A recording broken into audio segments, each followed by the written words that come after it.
Every infamous figure has a backstory, and Adolf Hitler is no exception. But today, we're not focusing on him. We're diving into the life of his father, Alois Hitler. From a mysterious birth to multiple marriages, a name change, and a strict, even abusive parenting style, Alois's life is packed with drama and scandals. What kind of man was he, and how did his actions shape his infamous son? Join me to learn more. Alois Hitler, originally Alois Schicklgruber, was born in 1837 in a tiny Austrian hamlet called Stroen. His mother, Maria Schicklgruber, was 42 years old, unmarried, and a peasant, a status that carried heavy stigma in 19th century Austria.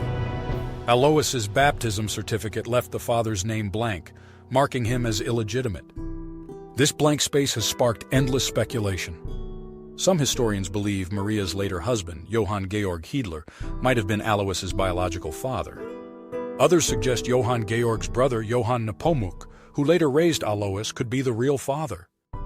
To add to the mystery, a few controversial theories even claim Alois's father might have been someone completely outside the family. One wild suggestion? A Jewish man named Leopold Frankenberger, whose existence is unconfirmed. While this theory has been largely debunked, it fueled rumors about Adolf Hitler's ancestry, rumors the Nazi regime went to great lengths to deny. Alois himself, however, claimed Johann Georg Hiedler was his father. We'll come back to this later because, trust me, it gets complicated. Life wasn't easy for young Alois. He grew up in his mother's household, which she shared with her elderly father. When Alois was just 5 years old, Maria married Johann Georg Hiedler. But this didn't mean stability for Alois. His mother passed away when he was 9, and Johann Georg sent him to live with Johann Nepomuk Hiedler, who owned a farm in Spittel, a nearby village. Alois stayed with Nepomuk until he was 13, learning basic skills like shoemaking, before leaving for Vienna to work as an apprentice cobbler. After 5 years, he transitioned to a more stable career, the customs service. Austria's government was actively recruiting rural workers for civil service roles, and Alois signed up at the age of 18. This job would set the foundation for his rise to the middle class, a big leap for a boy born into poverty. As Alois climbed the ranks in the customs service, he began to focus on improving his social standing. And here's where his name change comes in. In 1876, at age 39, Alois petitioned to change his last name to Hitler, claiming Johann Georg Hiedler as his biological father. This decision was likely about securing inheritance rights or legitimizing his identity, but the process raised eyebrows. Johann Georg had been dead for almost 20 years, so Alois brought 2 relatives to testify on his behalf. One of them was Johann Nepomuk, the man who raised him. The priest accepted their testimony and amended Alois's birth certificate. But plot twist, the authorities misspelled the name as Hitler instead of Hiedler. The reason? No one knows. And just like that, Alois Schicklgruber became Alois Hitler, and the name that would later strike fear worldwide was born. Alois' personal life was, let's say, messy. He married 3 times, and each relationship came with its own scandal. His first wife, Anna Glassel-Horer, was 50 years old when they married, and she was already in poor health. Their marriage wasn't happy, and Alois began an affair with a younger woman, Franziska Fanny Matzelsberger, while still married to Anna. Eventually, Anna and Alois separated, and he married Franziska in 1883. They had 2 children together, but tragedy struck when Franziska died of tuberculosis at just 23.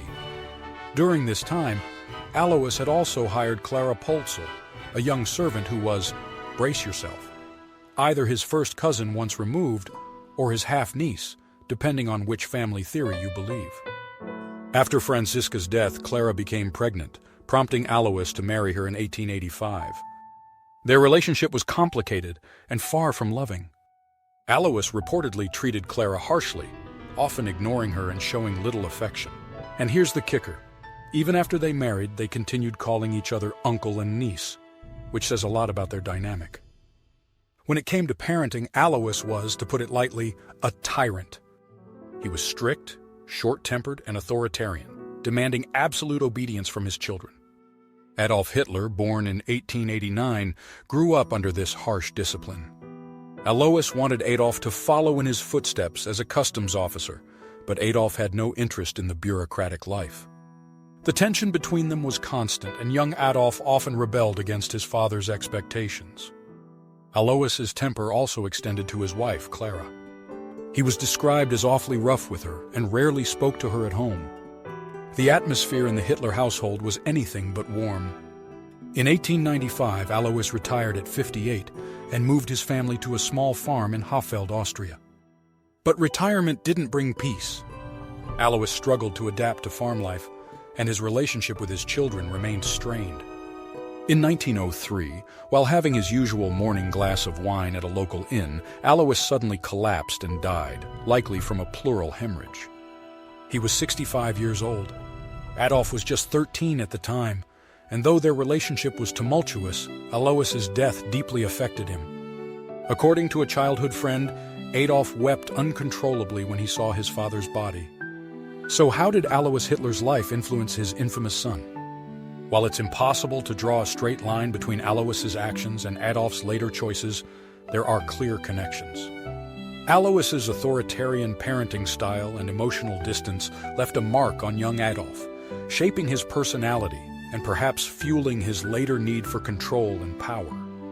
And then there's the name. If Alois hadn't changed his surname to Hitler, history might remember Adolf Schicklgruber instead, a name that doesn't quite have the same ring to it. Alois Hitler's life was full of contradictions. A man who rose from humble beginnings to middle-class respectability, but left behind a legacy of broken relationships and a complicated family history. So, what do you think? How much of an impact did Alois have on Adolf's path? Share your thoughts in the comments below, and don't forget to like and subscribe for more deep dives into history.